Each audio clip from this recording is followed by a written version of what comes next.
And the microphone is taped. Rudely duct taped. I know, that's Much as we like to.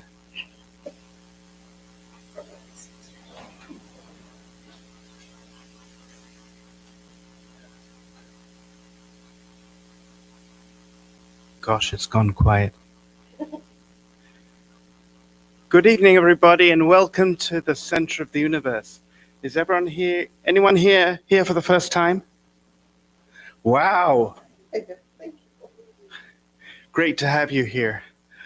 I'm Ben Dorman. I'm the chair of the Friends of the Dominion Astrophysical Observatory, and I'm pleased to report that now we're also officially known as the center of the universe. And you can tell that that's where we are because there's a sign outside that.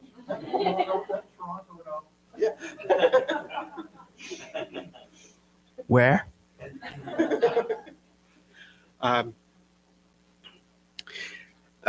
We acknowledge our presence on the traditional lands of the Coast Salish nations, and I'm not going to try and pronounce them because I know there are Senchothan speakers in the audience. I'm here to, mainly, apart from welcoming you, I'm here to introduce Amy. Amy is well known to most people up here who've been here before. Amy runs this place, sort of. She runs the tours, and she is the vice chair of the Friends of the Dominion Astrophysical Observatory. And she's going to tell us about stories about how the night sky played a hand in helping people navigate from unspeakable hardship to freedom. She gave this talk last year too, and because the road was closed last year, we had to do it virtually. So we invited her back to give the same kind of presentation again. She says she's improved it, and she's going to come back every year till she gets it right. Amy is a first-generation Canadian with roots from Trinidad and Tobago. She was born in Edmonton, Alberta, and spent most of her life on the West Coast. She's a mother to one very inquisitive teenager whom she is always learning from. She has a love for community and is always looking for opportunities to make the world a little better for her daughter and future generations. She's also a great friend and a very hard worker for this organization. And I'm not going to say any more because it would take up her time, so here she is.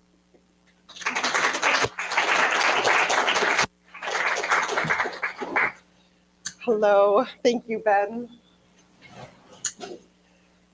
So we're trying a new thing of duct taping the microphones. Let's see if I can. Yeah? No? As long as you can hear me, we're good. Okay. Duct tape has good purposes here. This is good. So as Ben said, my name is Amy Archer. I am the daughter of Russell and Anne, and I am the mother to Alyssa. I am a first-generation Canadian. My parents come from Trinidad and Tobago in the West Indies. Sometimes I like to explain that culturally for me, it's important that we remember where we've come from and what we're leaving behind. And so I always mention my parents or my grandparents and my daughter when I talk. So I am very pleased to be able to be presenting to you this evening from this beautiful land of the Wasanich Nation, and on this hill that is known as Watixis, and I'm probably pronouncing it incorrectly, I'm sorry. If you are joining us online, please type in the chat box where you are joining us from. So, the theme of Black History Month this year is Black Excellence, a heritage to celebrate, a future to build. This theme celebrates the rich past and present contributions and accomplishments of Black people in Canada, while aspiring to embrace new opportunities for the future. With this theme in mind, I am going to be talking to you about the intersection between the night sky and the Underground Railroad, and sharing some stories from the people in that time. If you have questions as I go along, please try to save them until the end, because it will throw me off. And if you're joining online, you can just type them into the chat box, and then I'll answer those questions at the end. So I always start this one with a trigger warning. So I'm going to be talking about slavery. I'm going to be talking about racism. First, I'm going to start by setting the stage for what was going on about 200 years ago, but maybe even before that. I'm going to tell you that I'm going to be hanging on to this guy. So this is Polaris. We sell Polaris in the gift shop if you're interested, and Polaris lights up. And Polaris, also known as the North Star, is going to play a big role in our stories tonight. So I'm going to be hanging on to him. This is going to be my star for the evening.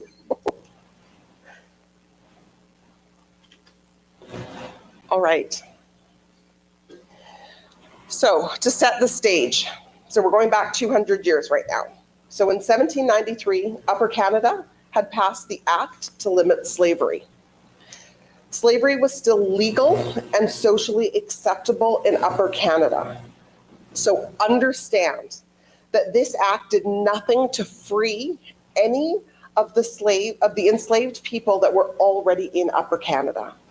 What it did was establish that freedom seekers would become free right in Upper Canada. In that same year in the United States, the first Slave Act, the one that was passed in 17, allowed the local government to apprehend enslaved people from within the borders of free states and to send them back to their point of origin. This law also brought down punishment on an escapee. On August of 1834, the Slavery Abolition Act was passed. In 1846, the boundary between the United States and British Canada was established at the 49th parallel with the Treaty of Orleans.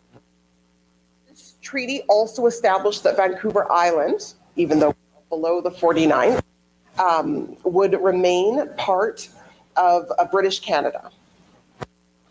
In 1850, in the United States, the second of the Fugitive Slave Acts was bringing harsher penalties. It established that towards owners. This led to many formerly escaped people. The Dred Scott decision was passed in March of 1856.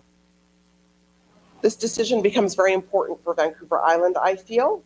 So when the US courts decided that this decision said that no Black person, free or enslaved, could ever claim US citizenship.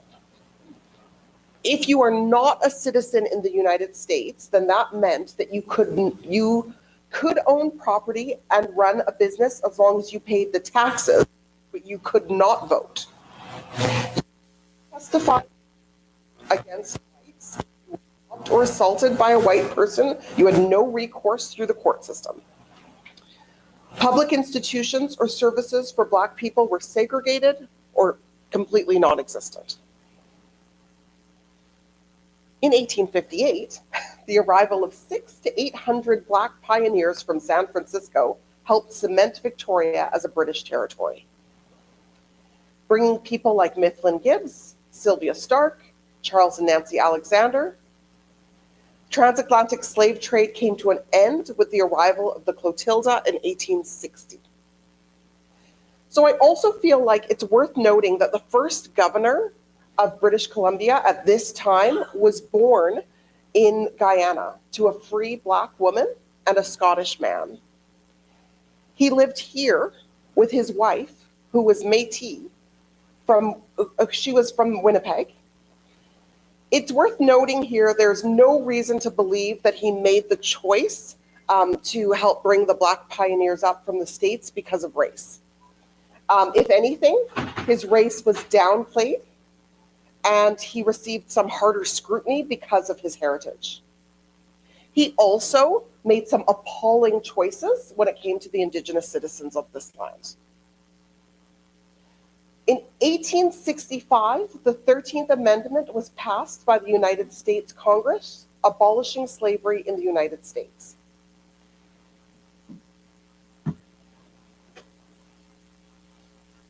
Astronomer Moya McTeer said, "One of the most heartbreaking things about slavery in the US was people being forced apart.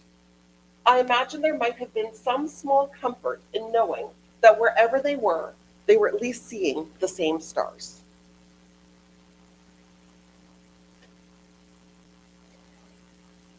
So the Underground Railroad. So a network of people and places that would assist escaping enslaved people find their way to freedom. Facts that are worth noting. The Underground Railroad was neither underground nor was it a railroad. Just so that we're on the same page. By the 1800s, the Underground Railroad was well established. It would have taken generations to establish this network. Though the term Underground Railroad, as far as we can tell, was first used in 1831.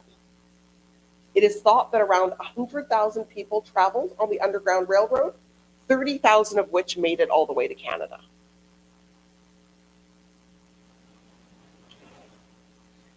When people made it to the border, the common entry points were a suspension bridge over the Niagara River, or across the Detroit River to Windsor or Amherstburg.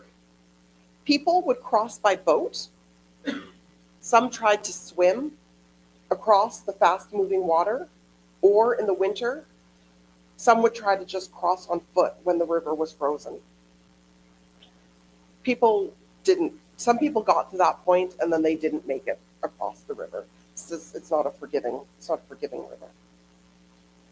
The peak of the Underground Railroad was between 1840 and 1860. The thought is that between 1850 and 1860, that is when 15 to 20,000 people reached Canada in this way. So if we're saying 30,000 in total, and then just in this short period of time, in this 10 years, almost 20,000 people would have crossed this way. I feel like that speaks so much to the desperation of the time, of what people were feeling. So my research has shown me that many enslaved freedom seekers would not have to get to the other, they would have to get to the other side of the Ohio River, that Mason-Dixon line, where they would be met at that point by a conductor of the Underground Railroad, and they would help them on the rest of their journey. This could be quite the distance, easily like navigating the distance between Vancouver to Calgary. Some conductors were known to go back to the southern states and bring people up from the south, but often they had to get themselves on the other side of that red line to be met there and then help the rest of the way. Travelers on the Underground Railroad would ideally escape on a Friday night. So this left them until Monday, when an ad could be placed. Nobody's working on the weekend. So they gave them the biggest chance. At that time, on a Monday, an ad would be posted of the escape, and then the bounty hunters and the police would be out looking for people. So one thing about the Underground Railroad was the necessity to travel at nighttime. For obvious reasons, this gave them the ability to remain fairly inconspicuous. Though sundown laws were in effect at these times, these are the laws that indicate that no Black person should be in public in the town after sundown. These, of course, have evolved into sundown towns, some of which still exist today. The stars must have been a comfort to so many people as they started their journeys north or south.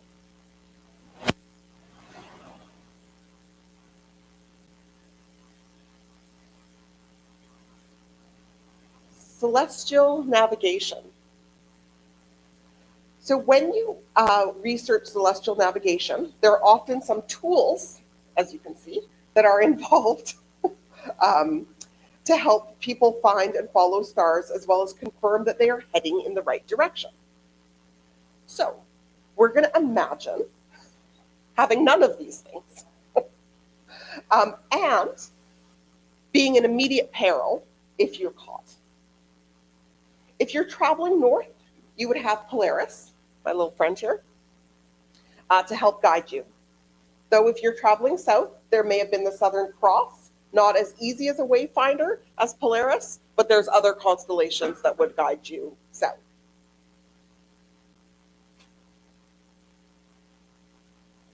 Coming from a history of oral tradition, many of the travelers on the Underground Railroad may have heard stories about navigating by observing the stars and other night sky patterns that had been passed down through generations. Notably, West Africa has a very long and deep connection to the night sky. African people have been observing the stars and planets since ancient times. For centuries, Africans have searched the skies for meaning, order, and understanding, not so different from European culture, from indigenous cultures here. With sites such as Napa Playa, astronomy is still practiced in Africa. Culturally embedded astronomical knowledge and observation were used to inform social forms, ideologies, and behaviors in society. One of a number of telescopes on the continent today is SALT, which is the Southern African Large Telescope. It's the 11-meter telescope in diameter. Ours, by comparison, is 1.8 meters, a bit bigger than ours. These stories and history no doubt helped the travelers on their journey. For enslaved people that did not get to learn how to read or write, reading the night sky would have provided important clues for survival. Escapees most certainly got turned around and lost in the dark and captured.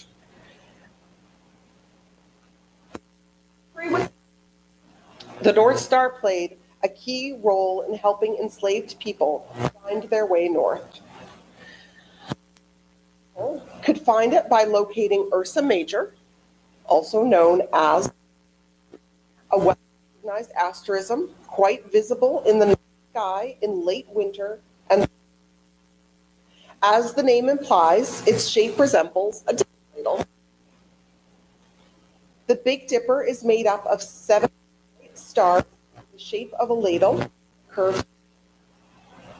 The North Star, or Polaris, the first and one. It is the only star in the constellation that does not move across the sky or change position with the seasons. It always seems to be pointing somewhat north. A common misconception is that the North is the brightest star in the night sky. It's actually the 50th brightest. So by first finding the Big Dipper, or the drinking gourd, away from the handle is the side of the bowl that forms the edge. The 2 stars making up the Big Dipper's pouring edge point to the North Star. I'm pretty good at finding a number of asterisms now. I can find these. I struggle with finding the North Star, and I have some nice dark sky that I can play with this often, and so imagine that this was easy. just going to show you that Southern Cross. So people fleeing to the south would likely have been able to follow the crux or the Southern Cross. And I don't know a lot about the constellations in the Southern Hemisphere, so I'm going to stick to what I know a little bit better, and we're going to stick to Polaris and the people who came north. I'll tell you that people did go south through Mexico and south through Florida, because the indigenous people in Florida were a big friend to the escaping enslaved people and helped a lot there.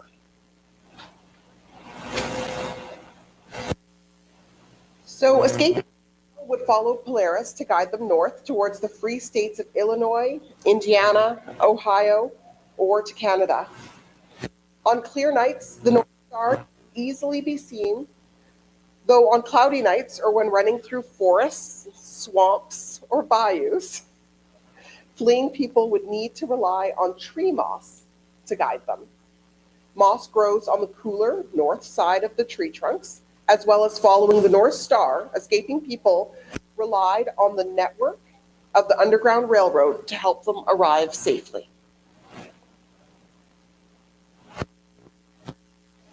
It's not a coincidence that Frederick Douglass named his newspaper the North Star. Gloria Rawle wrote, "Escaping slaves faced overwhelming obstacles. They had to travel alone and at night over strange terrain. They and their families were almost exclusively concerned with survival. So sky watching wasn't an activity to be engaged in for its own sake. The astronomy important to them was learned for its practical value, and even that was so dangerous that they concealed their awareness of the sky. As a result, unlike other cultures, African American songs and stories on celestial topics are often scarce." Okay, we're going to try it. So here's a picture that contains both Ursa Major and can you find Polaris? I'll give you a couple seconds.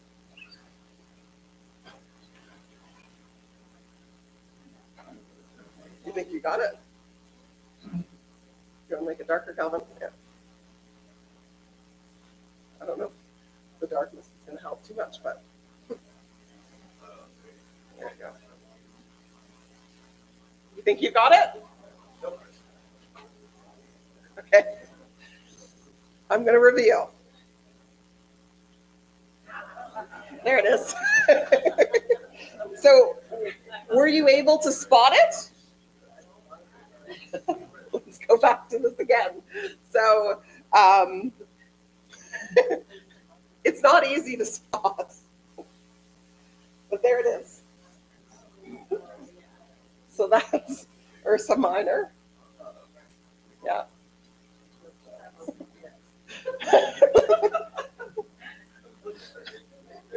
Oh. It's not so easy, right? All right. Let's talk about the Leonids. Has anyone been able to see the Leonids in November? Ben has. It's often the cloudiest time of year for us here, so it's not one that we get to see here often. Ben spent some time on the East Coast, so I think that's likely where you've seen it, right? It's always cloudy. It's always cloudy for me. So the Leonids are a prolific meteor shower associated with the comet Tempel-Tuttle, which are also known for their spectacular meteor storms that occur about every 33 years. Peaking in November, they can be among the most awe-inspiring naturally occurring events in space that can be viewed from Earth with the naked eye. They intensify about every 33 years in conjunction with the Tempel-Tuttle comet, getting the closest to its orbit to Earth and the Sun.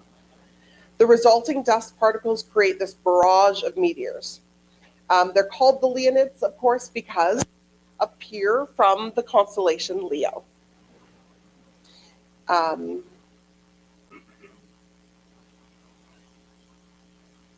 So in November of 1833, There was a Leonid storm unlike just about any other in recorded history.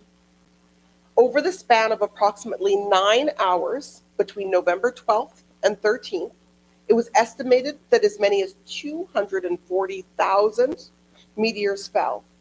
At its peak, as many as 50 to 100,000 per hour were thought to have run across the sky, with it being completely visible across the entirety of North America, east of the Rocky Mountains.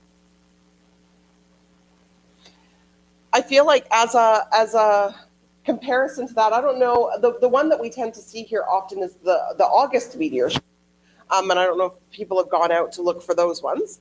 This last year, I went out with some of the folks from RASC here to a very dark sky to take a look. And I feel like maybe one fell every 20 minutes, maybe. So it would have been incredible. So in 1833, the Leonid meteor shower was a very heavy meteor shower that dispersed tens of thousands of meteors per hour in the course of days. That the world was coming to an end. So many people simply crossing the sky and burning in the atmosphere. That they were crashing down and exploding at various points across the world, in essence, creating an apocalyptic disaster. So one Alabama farmer was reported to have been awoken by all the commotion from the others observing the storm. Dashing out of his house in only his undergarments, he shouted, "The world is now actually coming to an end, for the stars are falling." He then vowed to never drink another drop of alcohol if he survived the night. There's no proof either way. So which direction he decided to go in. Amanda Young was a young enslaved girl in Tennessee in 1833. She passed away just in 1920. She awoke in the midst of the storm, unaware of what was going on, but wide-eyed at the reaction of the slave owners. The memory of what transpired that night stayed with her for the rest of her life. Her great-great-granddaughter, Angela Walton Raji, reported her ancestors' words, which has been maintained, as is their family's oral tradition. She said something along the lines of, "Big stars were coming down real close to the ground, and just before they hit the ground, they would burn up. We were all scared. Some of the folks were screaming and some were praying. We all made so much noise. The white folks came running down to see what was happening. They looked up and then they got scared too. But then the white folks started calling all the slaves together, and for no reason, they started telling some of the slaves who their mothers were and fathers were, and who they'd been sold to and where. The old folks were just so glad to hear where their people went. They made sure we all knew what happened. You see, they thought it was Judgment Day." The slave owners were so terrified that Judgment Day was here that they started making spur-of-the-moment apologies and reparations to those they held in bondage. Though imagine for those escaping enslaved people, those that were relying on the cover of night, that night turning into day have been terrifying. Because of fear of the there would have been to hide, and a fear that this extended period of time. Josiah Henson was born enslaved in Maryland. He escaped to Upper Canada in 1830. He was a minister and a conductor on the Underground Railroad. He likely helped approximately 200 enslaved people find freedom. A story that was recorded in Josiah Henson's autobiography is this: "I remained at home working on my farm until the next morning, soon after which time I had promised to assist in the restoring to liberty the friends of James Lightfoot, the individual who had excited my sympathy at the meeting at Fort Erie, In pursuance of this promise, I again started on my long journey to Kentucky. On my way, that strange occurrence happened, called the Great Meteoric Shower. The heavens seemed broken up into streaks of light and falling stars. I reached Lancaster, Ohio, about 3 o'clock in the morning and found the village aroused, and the bells ringing, and the people exclaiming, "The day of judgment is come." I thought it was probably so, but I felt that I was in the right business, and so kept walking through the village, leaving the terrified people behind. The stars continued to fall till the light of the sun appeared. I just love that so much because he's like, okay, even if it's Judgment Day, I'm doing a good thing. I can keep going. I'm good. Like, wherever I end up, it's good. So the last time that the meteors peaked was in 2022, November 17th to 18th. And my notes do tell me that it was cloudy that night. So I'm hopeful for 2055. But they do come every year. It's just not as amazing, apparently, as this one would have been.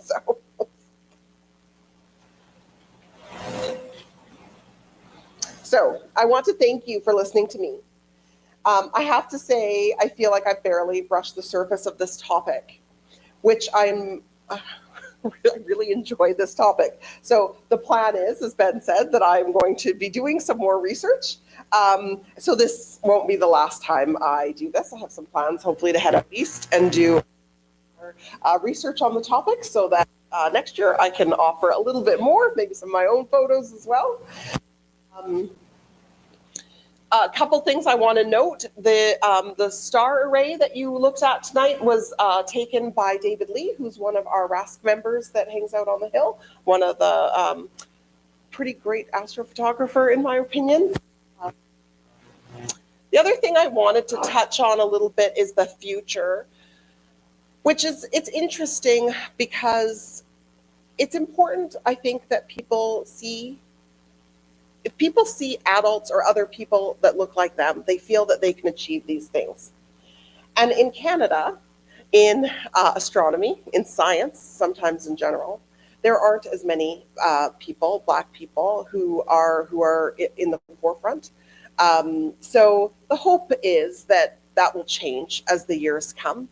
And then there will be more generations. My daughter's interested in sciences, and I'm so excited, and I don't want her to get turned off of it. But she's going to forge ahead in a path where she's going to be one of the few people that look like her in that path. And so there is a future in sciences and in astronomy to continue on for generations in Canada for Black people as well. So when I take a look up at the sky at all of those beautiful constellations, I know there is so much left to learn and discover. But just for a moment, I am always in grateful awe of those people who use the stars to assist in finding their freedom. A freedom that paved the way for me to be able to be here talking to you today. So, thank you. And do you have any questions?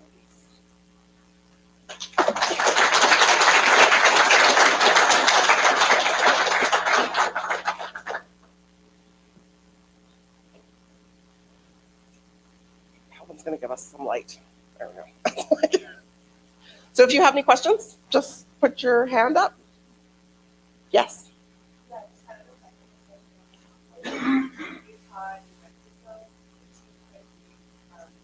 Oh, from that. So I believe, so you're looking at this, sorry, this route here. Is that what you were looking at? It's like you said.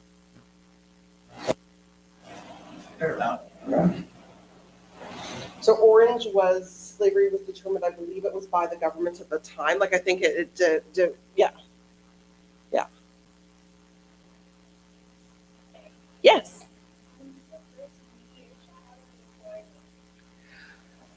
That's a good question. I'm wondering if Dennis might know that. When was the first meteor shower recorded, like on record?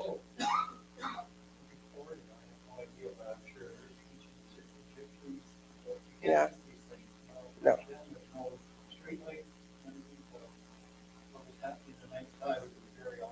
Yeah. Meteor showers have been going on since the formation of the solar system. So I'm sure people, before that, noticed meteor showers. I'm not aware, I do not know what the first one was. Does that help? Yeah. Other? I'll just mention that. Yeah. Meteor showers are little fragments of pieces of dust coming in from space to the atmosphere. Well, the thing is, shortly after the solar system formed, maybe for the first 15 years, there was a lot more crap flying around the solar system than there is today. So the meteor showers back then would have been absolutely amazing, but way beyond anything. Yeah. Yeah. And light pollution, as we know it, was not it wasn't like it just, yeah. When it was dark at night, it was legitimately dark. So that's, yeah. Are there any other questions? Yes. So where were they going, for the routes that are going south? Yes. Where were they? So my understanding is that they were heading to the islands. Like they were heading down toward, yeah, exactly. And it was weird that there's not a lot going south, like almost all No. of the southern states are still going north. Is there a reason for that?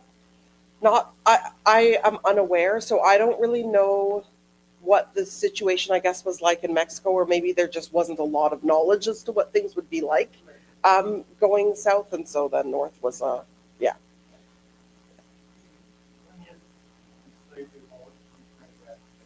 With the British, so 1834, right? Yeah.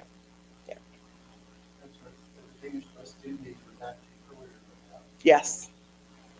Yeah. The U.S. were the holdouts for the most part. Yeah. Okay. 20. 28. Yeah. Okay.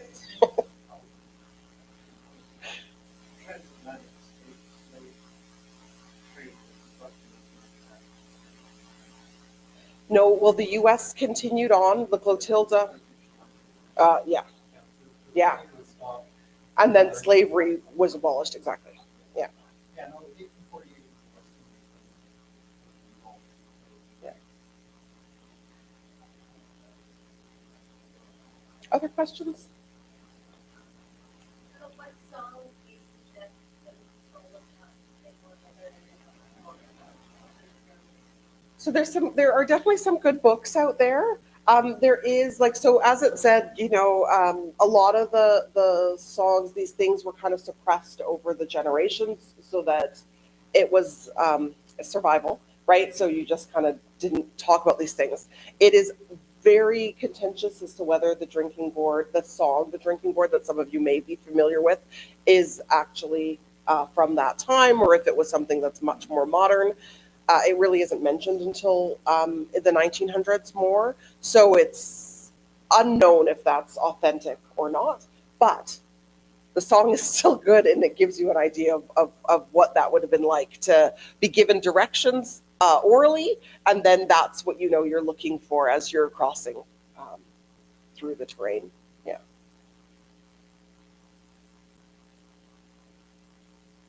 Other questions, comments? Polaris can be yours. We sell them in the gift shop. If you're interested. All right. Thank you. Thank you.